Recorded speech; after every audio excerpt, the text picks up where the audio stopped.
Kənd həyatı part 1. Şu an dostumla gedirik qanqal yeməyə.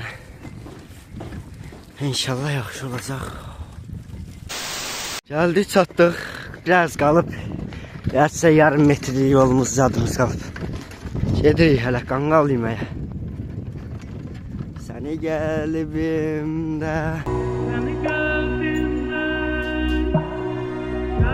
Kənd həyatıdır uşaqlar, yəni süperli bir şeydir. Tövsiyə görürəm kəndə getməyi.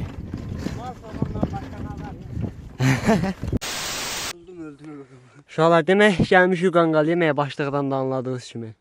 Bunun gətirdiyi bıçağa baxın sən Allah.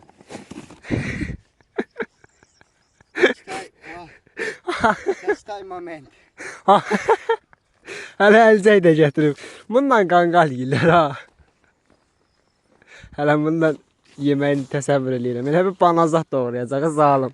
Düş get. Paxıllar bəyənməz. Paxıllar bəyənməz. Keçin. Balam üçün qanqal dərmişəm dostlar. Keçelim balam. Gətirdiyi bıçağa bax ya. Su ver. Uşaqlar, zarafat bir yana. Şəhərin başını bıraxın. İmkan verdim. Arada gəlin bu qanqaldan yiyin. Nə bilim ya la. Bu gözəl mənzərəni seyr eləyin. İşıq ver. Ay sağ.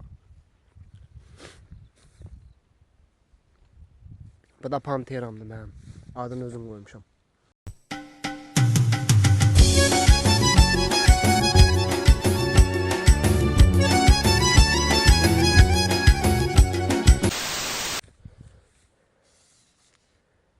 Salamünaleyküm uşaqlar. Salam qaqadaş, artıq sigaretin olar.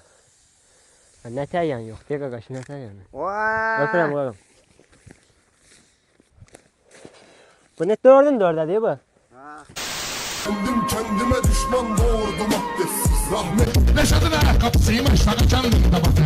Telefon bala diye maz ver.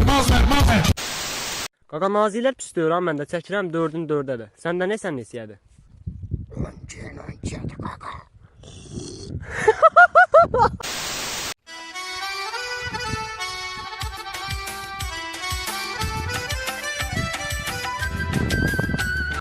Böyle de koy. Atkım 4 göz diye.